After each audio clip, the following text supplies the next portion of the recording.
Evet. Doğan Durgun, acaba acele mi ediyoruz? Yani bu bir yıl süre zaman bakımından baktığımız zaman müsait bir zaman mıdır? Yani Kürtler bu konuda çok mu aceleci davranıyorlar? Yani iktidarın bu konudaki zamanı boşa harcadı mı düşünüyorlar sizce? Öncelikle konuklara merhaba diyorum. Bizi izleyen herkese iyi akşamlar. Ben de bu hafta içerisinde yitirdiğimiz Sayın Sırrı Süreyya Önder, Celal Başlangıç ve yine idam edilen Denizler, Hüseyinler, Yusufları anarak yine Dersim katliamının yıl dönümü, orada yaşam yitirenleri anmak istiyorum.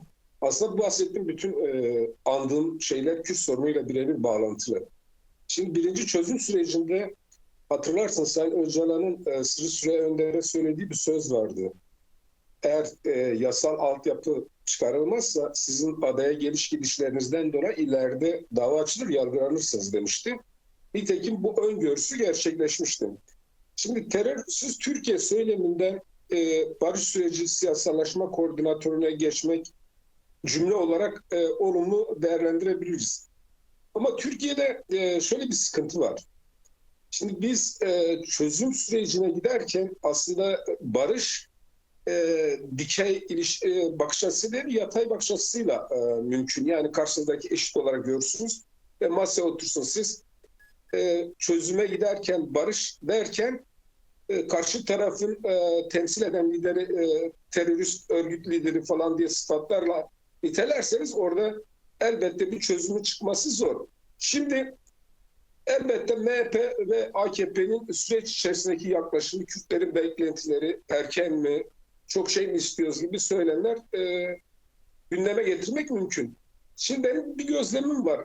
Çözüm sürecinde herhangi bir adım atılmadığı zaman Kürt tarafı sürecin ilerlemediğine dair yüksek sesle bu itirazları dile getirdiği zaman hemen Devlet Bahçeli bir konuşma yapıyor. Umut vaat eden, Kürt toplumunu çözüme ikna edecek demeyelim de yani onların çözüme tutunma umudunu diri tutacak söylemlerde bulunuyor. Şimdi bu AKP ile MHP arasında bir görev dağılımı mı? Yani amiyane tabirle iyi polis kötü polis mi? Onu bilemiyoruz. Elimizde done yok ama sanki Sayın Bahçeli'nin daha çok Orta Doğu'da gelişen süreçle ilgili ön almak istediğini, AKP'nin de Cumhurbaşkanlığı seçimine dönük Kürtlerin desteğini kazanmak anlamında bir manevra yaptığını düşünüyorum. Yani AKP süreci geciktirerek aslında seçim startı verildiği zaman bazı adımlar atacak. Ben öyle bekliyorum. Şimdi şöyle bir sorun var aslında. Bütün bu meselenin çıkmazın temel meselesi şu. Bir şey sorabilir miyim? Bu kadar basit bir şey midir? Yani seçim gelecek, bir iki adım atacağım, Evet. Kürtleri kandıracağım. Bu kadar basit mi düşünüyorlar sence yani? Yani devlet, AKP'nin aklı bu kadar mı? Evet. AKP pragmatist bir parti. Yani süreç içerisinde gördük. Söylediklerinin tersini söyledi. İnkar etti. Yani çok farklı söylemleri çok farklı şekilde boşa çıkardı. Yani daha çok seçime dönük, seçimi kazanmaya dönük manevralar yaptı. Yani hatırlayın Haziran seçimlerini kaybettiğinde nasıl bir strateji geliştirdiğini. Aslında burada temel sorun şu bence. Türkiye'nin çözüm süreciyle ilgili bir yere varamamasının temel nedeni Osmanlı'dan itibaren Türkiye Cumhuriyeti dahil hiçbir savaşta eşitler olarak masaya oturmamışlar. Ya savaşı kaybetmişler, masaya oturmuşlar, ya savaşı kazanmışlar, masaya oturmuşlar. Eşit şekilde barış temelli herhangi bir sorunu tarih boyunca çözmemişler. Bakın Kıbrıs örneği var. 74'te asker çıkarıldı kuzey tarafına ve Türkiye orada rehin kaldı. Çıkamıyor. Çıkamıyor. Bir yandan Avrupa Birliği talebinde bulunuyor. Oysa biliyoruz Rum kesimi Avrupa Birliği üyesi. Veto ettiği an Türkiye oraya giremez. Çözüme dair barış temelli bir siyaset geliştirememişler. Çünkü çok ciddi sözler söylemişler. Kendi ayağını bağlamışlar. Yani sürekli bunu tekrar ederek işte biz terörü bitiriyoruz. İşte Kürtler herhangi bir hakkı yok. Bu tür söylemlerden cümle üreterek kendi ayaklarını da bağlamışlar. Şu anda çıkarmış durumda. Şimdi Sayın Öcalan'ın statü oluşması için evet yasal altyapı oluşması gerekiyor ama bundan daha önce atılması gereken basit ve toplumun beklediği beklentiler var. Mesela ahim kararlarına uyarak Sayın Selahattin Demirtaş, Figen Müstekdağ, Osman Kavala, Can Atay'la serbest bırakabilir. Yani bu adımları jest olarak sanki seçim takvimine girdiği zaman yapacakmış gibi ben bir izlenim elde ediyorum. Tabii AKP ile MHP arasındaki çözüme bakıştaki farklılık ne? O çok elimizde bir done yok. Ama ben daha çok Kürtlerin evet böyle bir sorunun çözümü için bir yıl kısa bir süre. Ama bu süreç içerisinde de devletin bu işte samimi olduğuna dair bazı emareler göstermesi gerekiyor. Kolombiya'da Farj örneğinde kısa sürede hemen Farj liderlerine başbakanın aynı masaya oturma pozisyona geldiler. Farklı ülkelerde görüşme yaptılar. Garantör ülkeler oldu. Toplum bir şekilde barışa ikna ve inandırıcı bir pozisyona getirildi. Şu anda bizde öyle bir şey yok. Kürt toplumunun bir kesiminde yine mi oyalanıyoruz beklentisi var. Eğer bu adımlar atılsaydı işte diyelim ki siyasal tutsakların serbest bırakılması, hasta tutsakların serbest bırakılması, KYK ile işinden edilen işte barış akademisyenleridir, diğer kamu çalışanlarıdır görevlerine iade edilmesi. Buna ilgili çok bir yasal çerçeveye de gerek yok. Evet. Yani o yüzden bir yıllık süreç evet toplumsal sorunları, Kürt sorunu gibi çok geniş katmanlı bir sorunun çözümüne kavuşması için çok kısa bir süre ama toplumu da buna ikna edecek devletin bazı adımlar atması gerekiyor. Bu adımları atmadığını görüyoruz. Doğan Durgun, sen nasıl bakıyorsun bu meseleye? Yani ortadaki gelişmeler Türkiye'deki süreci nasıl etkiliyor? Çok kısa rica edeceğim çünkü daha sonra diğer başlıklarda konuşalım diye. Buyurun.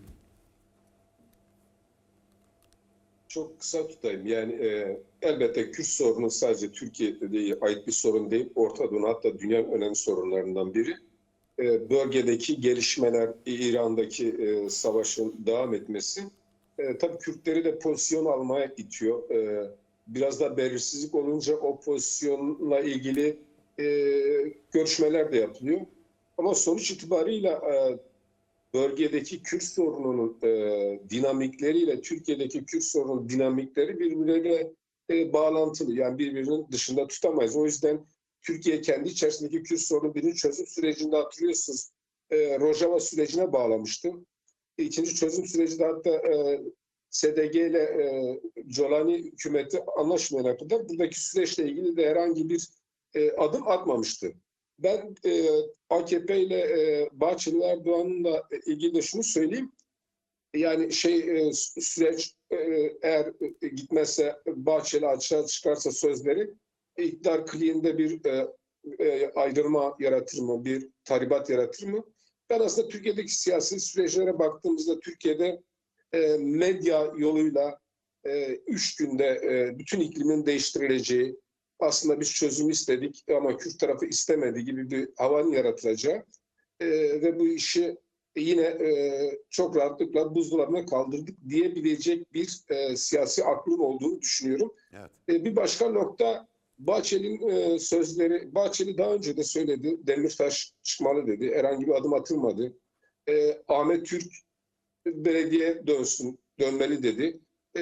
Kayyumun görev süresi tekrar uzatıldı. Velhasıl bu biraz satranç hamleleri şeklinde ben tekrar söyleyeyim seçime yakın bu işin ne olup ne olmayacağı daha çok netleşir diye düşünüyorum. Şimdi tabii az önce de söylemiştim, Ahmet Spor'u konuşmak istiyorum. Çünkü Ahmet Spor'la birlikte gerçekten böyle Kürtlerde bir duygu fırtınası yaşandı. Tabii bu futbolun sosyal politik yanı da var. Hani kim söylemiş şu an hatırlamıyorum, futbol sadece futbol değildir diye. Bir de bu Ahmet Spor'a karşı inanılmaz bir ırkçılık var ama bunun yanında bu ırkçılığa karşı bir direnç de var. Bu direnç de büyük ölçüde sonuç alıyor. Irkçılık bir anlamda çaresiz durumda. Şimdi Doğan Durgun, seninle başlayalım bu başlığa. Nasıl bakıyorsun? Neden böyle bir duygu fırtınası yaşadı Kürtler? İşte Başur'da, Rojava'da, Diaspora'da, Kuzey Kürdistan birçok şehrinde, metropolda Kürtler arasında böyle bir Ahmet Spor'la birlikte sadece bir spor, yani Ahmet Spor'un sadece bir başarısından dolayı mı, yoksa burada başka bir sosyolojik vaka mı söz konusu? Şimdi öncelikle aslında futbolun biraz kısa öyküsüne bakmak gerekiyor. Yani futbol 19. yüzyılın ikinci yarısında Britanya'da oynanmaya başladı kurallarıyla beraber. Daha çok işçi sınıfının sporuydu. Zenginler daha çok kriket, beyzbol, jimnastikle ilgilenirken futbol için çok bir maliyet gerekmiyordu. Düz bir alan, iki direk, bir meşin top. E, 50 yıllara kadar aslında işçi sınıfının sporu, birinci sporu futbol olarak geçiyordu. 50'li yıllardan itibaren Latin Amerika'daki ve Avrupa'daki diktatörler futbolun sihrini, kitleleri nasıl stadyumlara çektiğini fark ettiler ve bu güzel oyunu kendi siyasal ajandalar için kullandılar diyelim. Aslında ben sonda söyleyeceğimi ilk başta söyleyeyim. Spor, futbol hiçbir zaman, hiçbir yerde barış ve kardeşliğe hizmet etmemiştir. Önce onu söyleyeyim. Bilinen bir ezberi bir kere üstünü çizeyim. Niye derseniz, bakın 1970 Dünya Kupası elemelerinde El Salvador'la Honduras savaşa tutuştular futbol maçı yüzünden. 1973 yılında Sovyetler Birliği ile Şili playoff 74 Dünya Kupası için playoff maçı oynuyorlardı. Maçın Şili'de oynanması gerekiyordu. Şili'de askeri darbe yeni yapılmıştı. 2 ay sonra maçın oynanması istendi. Hem de Santiago stadında ki orada Victor Jara Evet. pop sanatçısı orada işkenceyle öldürülmüştü. Sonra Futbolcular Sendikası başka bir ülkede maçı oynamak istediklerini belirtti.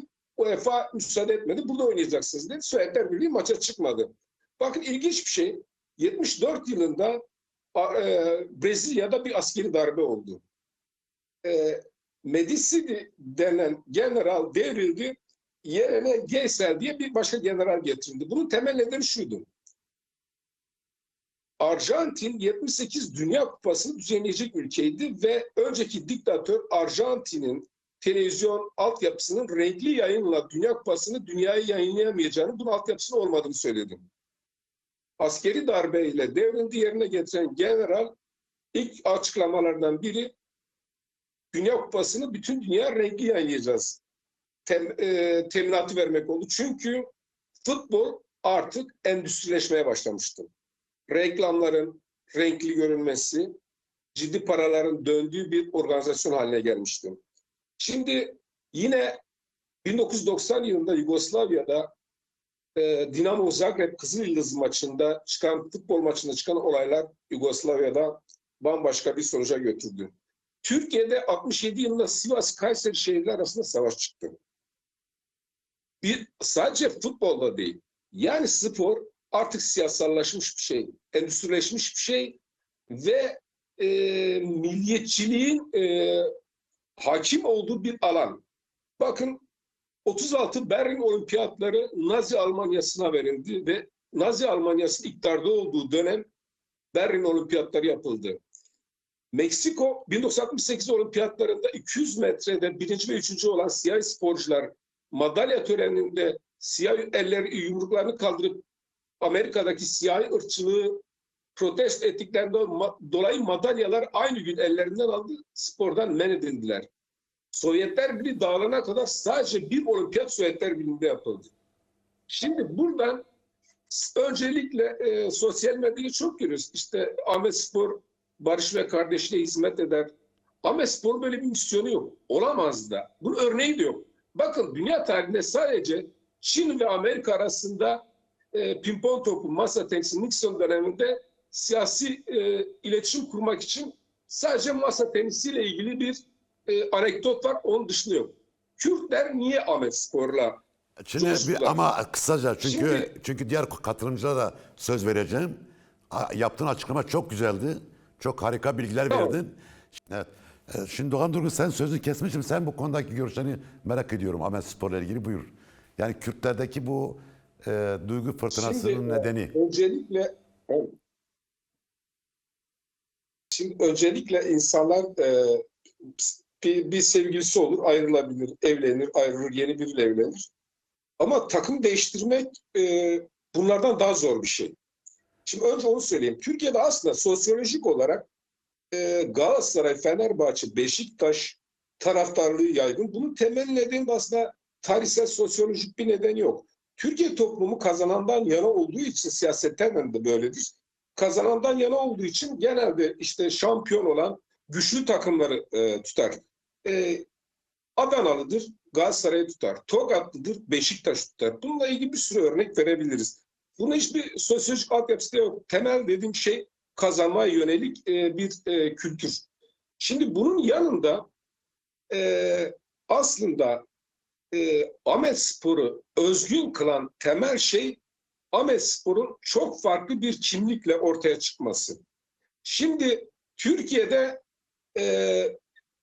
daha önce bütün takımlar sahaya çıkarken bilinen işte futbol, kardeşlik, barış, Türk milliyetçiliği üzerinde ortaya çıkıyordu. HDP ya da daha önceki HADEP bir eylem kararı aldığında Galatasaray'la Fenerbahçe'nin bir maçı olsa Kürtlerin partiye, mitinge gidecekleri de bir kısmı o maça giderdi. Şimdi 20 yıl önce bir gün Kürtlerin Atletik Bilbao tarzı diye bir takımı niye olmasın diye bir yazı yazdım. Siz biraz önce Barcelona dediniz ya, aslında Barcelona olmaz. Atletico Madrid de böyle bir Çünkü takım. Barcelona endüstriyel futbolun merkezi. Endüstriyel futbolun merkezi. Bu konuda Şimdi bir şey söyleyebilir miyim? baktılar. Hayır, bu konuda bir şey söyleyeyim. Bu konuda sizinle tartışmayacağım. Bu konuda sizin bilginiz benden çok fazla da. Yani Barça'nın Katalon kimliğiyle çok yakın bir ilişki içerisinde olduğu anlamda söyledim. Tabii ki Bask bölgesinin takımı da önemli. Evet, buyurun. Bununla ilgili Kürtlere en uygun Bask bölgesi. Bakın eskiden İspanya'da Bask sorunu yakıcı iken Bask halkı arasında şöyle bir slogan vardı. Haftanın 6 günü ETA konuşur, pazar günleri ETA susar, Atletik Bilbao konuşur. Ve Bask toplumu futbol takımıyla birlikte kendi içinde bir aidiyet bağı yaratmıştı. Kendi kültürleri, kendi çocukları, kendi renkleriyle futbol sahalarında Baskları temsil eden bir futbol takımı. Şimdi Kürtler de Galatasaray'ı tutuyor, Fenerbahçe'yi tutuyor. Niye tuttuğunu bilmiyor. Babadan görmüş, abiden görmüş, sokaktan görmüş. Kazanandan yani. Ama ilk kez Kürtler futbola el attı. Kürtler futbolla imtihana tutuştular. Bu Kürtlerin bir futbol takımı etrafında kendi aidiyet bağlarını yeniden kurmaları, var olmaları, kendilerini görünür kırmaları anlamında çok önemli bir şey. Yani bu Ahmetspor'un misyonu, daha önce de söyledim, işte barış, kardeş falan değil. Kürtler üzerindeki kolektif duyguları harekete geçiren, motive eden, bunu da siyaset üzerinde tekrar örgütleyecek bir yapı. Ahmetspor şöyle Türkiye'de futbola görünürlüğüne bir katkısı olur. Diyelim ki çözüm süreci olumlu ilerlediği zaman Ahmetspor'un kimliği kabul edilir ve belli bir saygınlığa kavuşur. Irkçı saldırılar o zaman azalır. Yani düşünün sahaya çıkan bir futbol takımı ve o futbol takımının kendi renklerini, kendi kültürlerini sahada ve futbol aynı zamanda dünyada toplumları, kitleleri en çok etkileyen, en çok ilgilendiği bir numaralı alan. Bakın diyelim ki Gana'da bir insan belki kendi başbakan adını bilmez ama Ronaldo dedin mi, Messi dedin mi anında bilir. O yüzden Ahmetspor'un tarihsel çıkışı, var olması Kürtlerin sembolik taraftar kültürünü de yeniden değiştirecektir. Ama tabii bu Ahmetspor'un var olabilmesi için endüstriyel futbol içerisinde ne yapacağına dair de ciddi bir yol haritası oluşturması gerekiyor. Yani biz eğer misyonumuzu doğru okuyamazsak Ahmetspor bir süre sonra Diyarbakırspor olur. Evet. Ve tekrar futbol alanında dışına çıkar ve çok başka yerlere gider. O yüzden Ahmetspor'un politik kimliğini öncelikle kabul etmek gerekiyor. Var olduğu sosyolojinin nerede beslendiğini görmek gerekiyor. Yani Kürt gençleri siyaseten kendilerine kapalı olan o kapılardan futbol stadyumlarına akın etmeye başladılar. Futbol siyaseti, siyaset futbolu sürekli belli bir dönüştürme sürecine girmiş oldu. O yüzden Ahmetspor'un geldiği pozisyon çok önemli. Hem Kürtlerin de futbol sahalarında kendi ifade edebilmesi, hem diasporada diğer bölgedeki Kürtlerin de duygudaşlığını harekete getirmesi anlamında da aynı zamanda önemli bir motivasyon kaynağı. Evet. Tamam, birkaç cümle ama. Evet, buyurun. Tamam. Birincisi aslında görülmesi gereken şu. Ben başta dedim ya, insanlar bir kere evlenir, iki kere evlenir, üç kere evlenir. Futbol takımı değiştirmek çok zor bir şey. Kürtlerin Fenerbahçe'den, Beşiktaş'tan, Galatasaray'dan, Trabzonspor'dan koparak bir Kürt takımını sahiplenmesi, onun taraftarı olması, aynı duyguları paylaşması, Kürt siyasetinin getirdiği duygudaşlığın da ne kadar güçlü olduğunun göstergesi, birisi bu. İkincisi, ırkçılıkla ilgili bir şey söyleyeyim. Bakın, Bilbao örneğini verdik. Bilbao 8 tane şampiyonluğu var İspanya Ligi'nde ve İspanya Ligi kurulduğundan beri küme düşmemiş 3 takımdan biri. Sadece baskı çocuklar oynatır, kendi altyapılarını oynatır ve Bilbao gitti, hiçbir deplasmanda şimdiye kadar herhangi bir saldırıya uğramamış. Türkiye'de 90'lı yıllardan itibaren, özellikle bölgedeki kirli savaşın büyümesiyle birlikte diyelim, stadyumlarda İslam marşı okunmaya başlandı. Aslında Kürtleri terörize eden, kriminalize etmek amacıyla milliyetçilik duygularını okşamak amacıyla ortaya çıkarılmış bir şeydi. Oysa ki herhangi bir ülkenin ulusal liglerinde, kulüpler arasındaki maçlarda, Şampiyonlar Ligi de dahil, ulusal maçlar okunmaz. Ulusal marşlar sadece milli takımların maçlarında okunur. Sadece uluslararası turnuvalarda madalya töreninde, seremonide birinci olan ülkenin İslam marşı okunur. Bunun tek istisnası belki Litvanya'da basketbolda Zalgiris Kaunas'ın maçlar öncesi seyircilerin kendi ulusal marşlarını okumasıdır. Bir kere Türkiye'de milliyetçiliğin stadyumlardan başka bir daha doğrusu stadyumlardaki milliyetçi nüansın biraz azalması için aslında İslam marşı denen uygulamanın da kaldırılması gerekiyor. Yani çünkü herhangi bir futbol literatüründe, kurallar literatüründe öyle bir şey yok. Yani bu tamamen maçlarda aslında biraz da komik oluyor. 22 tane futbolcu diziliyor, 20 tanesi yabancı, 2 tanesi de çocukluğunu Avrupa'da geçirmiş. Aslında hiç kimse İslam marşını okumuyor. Ama orada İslam marşını bile stadyumlarda maçlara giden Kürtler üzerinde bir baskı aracı olarak oluşturmak için bu uygulama devam ediyor. Yani çözüm süreciyle birlikte aslında bu uygulamanın da kalması gerekiyor. Bakın, basketbol maçlarında, voleybol maçlarında böyle bir uygulama yok. Tabii Doğan'ın çok bilgisi var. Belki Doğan'la bu konuyla ilgili özel bir program yapmak gerekiyor. Geniş bir program yapmak gerekiyor.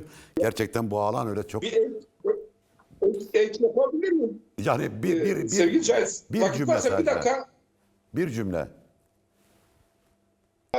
Güzel arkadaşın sözüne bir ek yapmak istiyorum. Şimdi Türkiye'de futbolda yeni bir durum var. Ahmetspor'un birinci Süper Lig'e yükselmesi yeni bir durum. Eğer Türkiye Futbol Federasyonu sahalardaki bu milliyetçilik duygularını okşayan şeylerden vazgeçmezse ligde çok sıkıntılı maçlara sahne olur Ahmetspor açısından. Türkiye Futbol Federasyonu da bunun önlemini şimdiden alıp, eğer bu tür sıkıntı yaratan tribünler, kulüplere ciddi cezalar, caydırıcı ceza vermezse ligde ciddi anlamda sıkıntıya girer. Onu da belirtmek gerekiyor. Evet. Yüksel Genç, Hüseyin Kalkan ve Doğan Durgun, çok teşekkürler. Programa katıldığınız, görüşlerinizi paylaştınız. Çok sağ olun. Çok var olun.